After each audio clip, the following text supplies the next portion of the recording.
dito na talagang ang panalangin ko dahil namatayan po ako ng pinsan sa Ilocos. Ito po ang hiniling ko kay Yahweh Shaddai na nawa may sama ko dito sa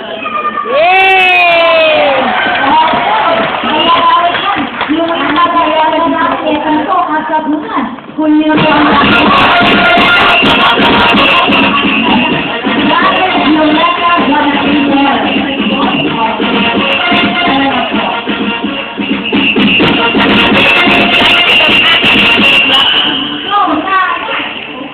ang very understanding na ilagay niya sa 20,000. Ay, kung kayo, ay, ano mo kayo, tulog kinanay ang kanyang kapalaran. Nagsagisay sa kinanay habang nagsagisay. Ano nakuha niyo talaga nanay? Kasi kapag yan, nagpunta sa buhay, di mo chance kayo makakuha ng 100,000 pesos pag nagsali tayo. Kaya galing na nila eh.